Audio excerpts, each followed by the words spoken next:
Welcome to the Deceitful Narrative Workshop. Message appeared on my phone screen as I was fine-tuning my tie in the hotel mirror. My ex had just entered the auditorium with Gregory Hawthorne, her legal representative during our divorce proceedings. A man who had sat opposite me 18 months prior, cold and formal, finalizing the dissolution of my 15-year marriage. The same individual who had assured the mediator that his client and I had simply grown apart, wanting an amicable separation. I looked at my phone, my son's graduation ceremony about to start in 20 minutes, as the familiar heaviness returned to my chest, a feeling it had harbored since the day Olivia requested a divorce. However, this time a different emotion surfaced alongside it, not fear, not even anger, but relief, knowing why they were together and knowing exactly what was in my coat pocket. Let me step back 6 months. The divorce was finalized on a gloomy Tuesday in March. After the jointly renovated house was given to Olivia and an investment property was handed to me from my father's estate, we agreed on shared custody of our children, Dylan, who was close to graduating high school, and Peyton, our 14-year-old daughter. It was a typical arrangement. The divorce seemed peaceful on paper. I relocated to a smaller downtown condo, resumed running, attended therapy sessions. All the steps one is expected to take after a marriage collapses, aiming not to become one of those embittered, divorced fathers who corrupt their children against their mothers. Yet there was an uneasy feeling lingering within me. Olivia became cold and distant during our last year of marriage, often engrossed in her work late into the night at her marketing firm. I attributed it to stress or perhaps a midlife crisis. When she requested the divorce, she did so with detachment. "We're no longer the same people, Blake. This relationship isn't working." Surprisingly, I accepted her words, believing we had simply grown out of love like countless other couples do. At an April conference, I met Trevor Marsh, an old college acquaintance turned cybersecurity consultant who discusses data breaches and digital forensics at conventions. After catching up on life over drinks, he grew uneasy when I mentioned my divorce. "Blake," he said, "I have something to tell you, but it might sound paranoid. Consider it a change of pace." He didn't joke about it. 2 years ago, the law firm where Trevor did contract work filed a bar complaint against Gregory Hawthorne, your ex's lawyer. The issue was that Hawthorne may have been romantically involved with a client during her divorce proceedings, although no concrete evidence was found due to the firm's effective digital cleanup. The legal community shifted its focus away from the allegation. Reportedly initiated an affair during their professional association, later engineered a settlement for personal gain once they planned to reunite following the divorce. The husband had his suspicions but lacked concrete evidence. He lost both his case and his reputation. I set down my glass slowly. "And you're informing me this because your ex's social media remains public, and approximately 3 months before your divorce filing, she started frequenting restaurants near Hawthorne's office, multiple times a week during evening hours." Trevor displayed saved screenshots on his phone. "Your mention of his name stirred my memory," he explained, as the pattern mirrored the previous case almost exactly. I examined geotagged photos of Olivia at wine bars, high-end restaurants, all located within 2 blocks of Hawthorne and Associates.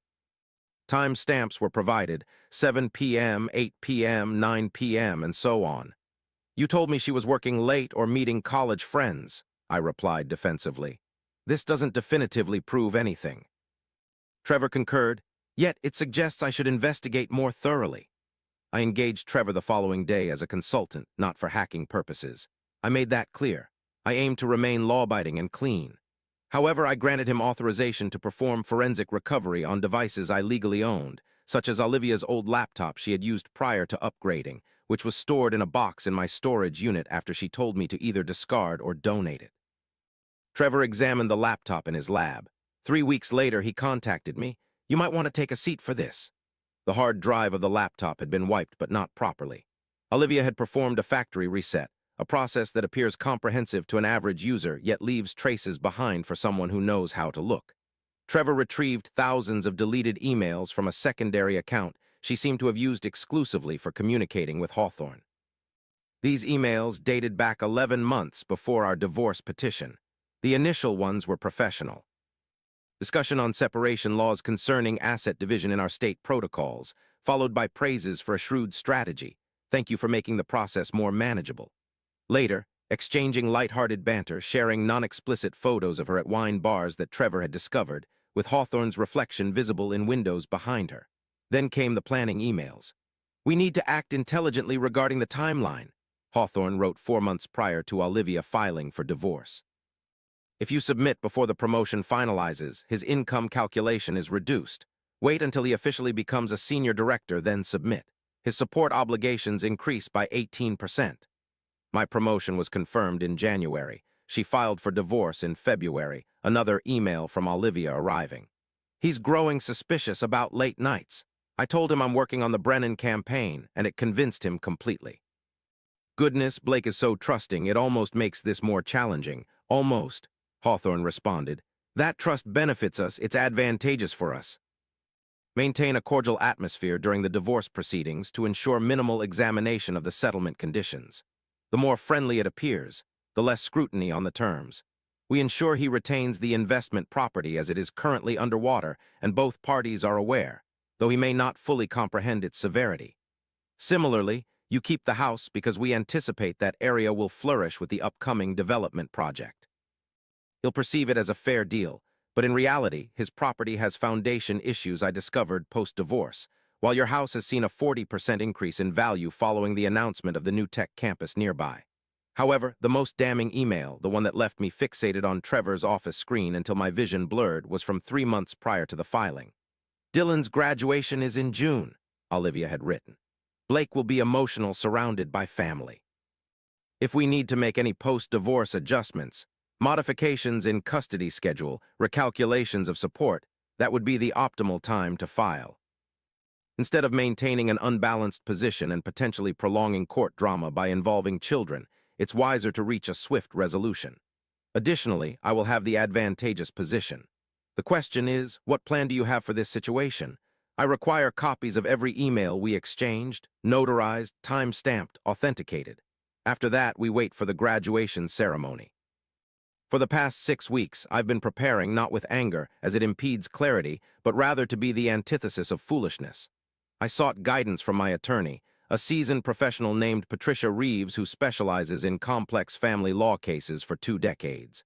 Upon reviewing Trevor's forensic report, she remarked, "This is valuable evidence. Potential attorney-client relationship violations, fraud during settlement negotiations, conspiring to tamper with support calculations could lead to Hawthorne's disbarment and my ex facing civil penalties. Instead of filing a motion to set aside the decree due to fraud, we should take an uncommon step when they serve you with modification papers at your son's graduation. Allow them to serve you publicly in front of witnesses and immediately respond with a motion for sanctions, a fraud complaint, and a formal bar grievance against Hawthorne. Deliver them copies of the evidence personally at the same moment they believe they are surprising you. This doesn't feel like stooping, it's more about accountability. They aim to humiliate you to force a disadvantageous settlement. You will demonstrate that their strategy is already invalid because you have already dismantled its foundation. On graduation day, devoid of clouds, I fetched Peyton from Olivia's residence. As arranged, I'd take both children and she would join us later. Peyton, donning a Dylan's One Fan t-shirt, was in high spirits discussing the evening's party plans. "Mom appears off today," she remarked as I departed from the house. "Off in what way?" she queried, distracted. "I can't tell, perhaps preoccupied." Her frequent phone glances and smiles suggested a secret. Peyton wrinkled her nose. "She's been doing that quite often recently," I maintained my calm tone. "Perhaps she's thrilled about tonight. Perhaps." Arriving 90 minutes ahead of time, we found Dylan present among the other graduates rehearsing for the processional. I embraced him, expressed my pride, snapped 50 similar photos, typical fatherly actions, moments that felt both routine and invaluable given the circumstances. The realization of how close I came to missing these instances entirely was brought home by a text from my friend Aaron, a teacher at the school privy to the situation. "Your ex just entered the auditorium with Gregory Hawthorne, both wearing their court masks." I spotted them in the main foyer. Olivia wore a cream-colored dress, her hair styled for significant business meetings, and Hawthorne donned a navy suit carrying a leather briefcase. They stood near each other without physical contact, yet exhibiting body language of individuals accustomed to such proximity.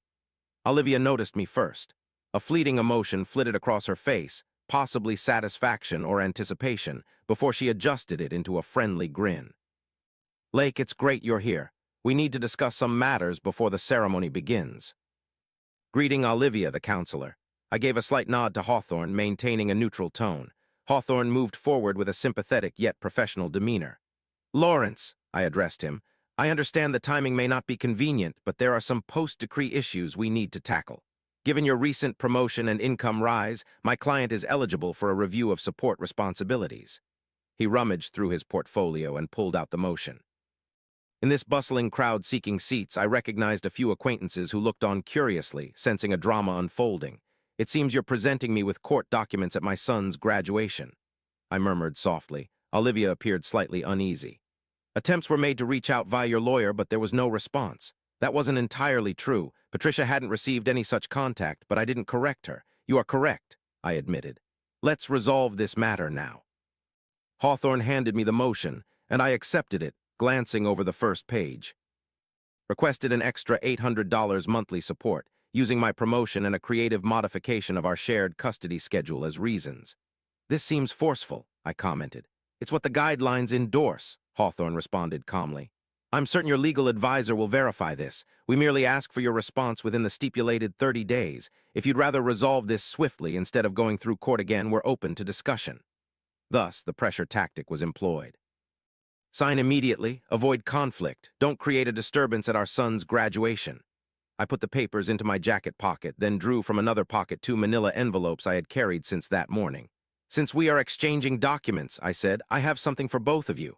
I passed one envelope to Olivia and one to Hawthorne. They took them instinctively, perplexed. What is this? Olivia inquired.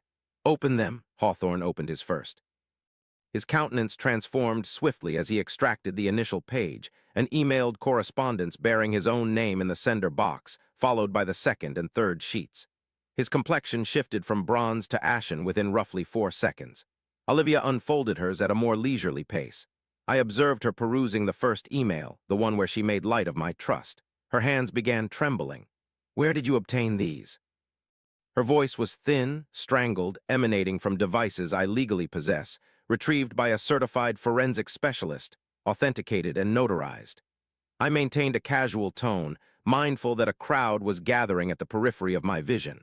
Approximately 200 emails were contained in each bundle. Notable aspects included your 11-month affair, the strategy to file for divorce at financially optimal timing, discussions about tampering with custody schedules, and my personal favorite, your intention to serve me modification papers that day to keep me disoriented and compliant. Hawthorne was the first to find his voice. This communication is protected as attorney-client privilege, you asserted. However, I countered, it's not. This evidence suggests fraud and ethics violations. Attorney-client privilege doesn't extend to criminal conspiracies or court deception. As a legal professional, you should be aware of this, counselor. It's fundamentally understood in the first year of law school. In the background, I noticed Aaron lurking with his phone at the ready, potential witnesses. Olivia's complexion had turned blotchy, and tears were beginning to fall. Blake, I can clarify, you truly can't, you pleaded. Pulling out a third, thicker envelope, I retorted. This is a motion to revoke our divorce decree on grounds of fraud and coercion. It contains an official grievance against Mr. Hawthorne's conduct, as well as a lawsuit filed jointly against both of you for conspiracy and intentional emotional distress. All necessary paperwork has already been submitted. I merely wanted to provide you copies before your attorney disclosed it, you explained this morning. Looking directly at Hawthorne, I stated, everything has already been filed. You mentioned that you preferred dealing with the issue at Dylan's graduation as I might be unsteady. You were correct about the location, yet incorrect regarding my balance. Silence filled Hawthorne as he turned to Olivia. No more words, we must depart immediately. My son's graduation is in half an hour, Olivia murmured softly. I think you should remain for it, I responded. However, you're seated on the opposite side of the auditorium from me, and if either of you approaches me or my children for the remainder of the day, I will include harassment in the complaint. Hawthorne pulled Olivia's elbow, guiding her towards the exit. For a moment, she resisted, casting a glance at me with an expression that was difficult to decipher. Surprise, remorse. The fear that someone might discern the disappearance of their foundation beneath them. And they departed, through different doors. Hawthorne exited via the side exit, Olivia through the main lobby. Momentarily stationary amidst the dwindling throng, I felt a 2-year burden alleviate for the first time. Aaron materialized at my side, exclaiming, Man, that was the rawest thing I've ever seen. It was crucial. It was breathtaking. Hurry, ceremony is imminent. Your children are expectant. The graduation was flawless. Dylan strode the stage with head held high, greeted the principal, collected his diploma, and located me among the audience. The crowd erupted in applause, splitting Dylan's face into a beaming grin. I cheered until my voice faltered. Peyton echoed me, and for those 2 hours, nothing else mattered. Olivia sat a dozen rows distant, solitary. As Dylan received his diploma, I spotted her shedding tears. Whether it was joy for Dylan or the burden of recent loss, I can't say. She missed the celebration afterward. The legal complications took 4 months to fully untangle. Hawthorne was barred from practice by the state, awaiting an ethics inquiry. The company he worked for discreetly terminated him due to personal reasons. Olivia consented to a revised settlement that rectified the deceptive conditions of the initial verdict. I retained the house she had coerced me into surrendering. She acquired the investment property and its issues. The child custody arrangement remained unchanged since neither wanted to further distress the children. Dylan inquired about it approximately a month after graduation. We were playing basketball in the driveway of the house I had moved back into. As such, my mother and her attorney coordinated the divorce. Yes, for the most part. He missed his shot, secured the rebound. Indeed, that's very unfair. It is. Are you all right? He regained the ball, held it, looked at my son, nearly an adult, learning that those you care about can deceive you with smiles on their faces. I am now. I wasn't for quite some time, but I am now. Good. He returned the ball. What you pulled off during graduation was the epitome of a fatherly action, nothing I've witnessed before. Yes, indeed. It instilled fear that something might spoil the entire occasion. Yet you managed it effortlessly, devoid of any drama, instead presenting the facts and allowing everyone to cope. He smiled, indicating approval. That coolness was impressive, and more valuable than court victories, rectified settlements, or Hawthorne's temporary law license suspension, because it signified that I had taught my son something significant. Something about strength not being about never falling down, but how you rise back up, and what you do with the truth when you uncover it. I still encounter Olivia at school functions, seasonal gatherings, Peyton's soccer matches. We maintain a cordial, respectful distance. She hasn't apologized, which wasn't unexpected. Some individuals struggle to admit when they've irreparably damaged something. Recently, I met Trevor at another conference. He inquired about the outcome. I replied that it was good. The children are thriving more than expected, my personal life is improving, and the woman I'm dating has no need for a lawyer to uphold her honesty. Reflecting on your ex, it seems she has learned something, not necessarily regret, but understanding of consequences. That's enough for Trevor. He raised his glass. To the ineptitude of crooked individuals who can't erase emails effectively, I chuckled. To that. However, driving through the city where I rebuilt my life, I discovered the true lesson was not from caught criminals or courtroom triumphs. It was the moment I handed the envelopes to Olivia and Hawthorne, their expressions of shock when they realized I'd known all along. That I'd waited, that I'd prepared. They had relied on my trusting, unbalanced, avoid conflict nature, a version of me they had never anticipated changing. But change I did, transforming trust into evidence and conflict into clarity. The graduation picture adorns my desk, showcasing Dylan clad in cap and gown, with Peyton and me standing on either side of him, all three of us chuckling over Aaron's recent joke before the snapshot was taken. The envelopes hidden in my pockets, the sense of pressure during weightlifting, and the pivotal moment when everything transformed, these are invisible to others. Yet I can perceive them vividly. Each glance at this picture brings back those moments, and that suffices for me.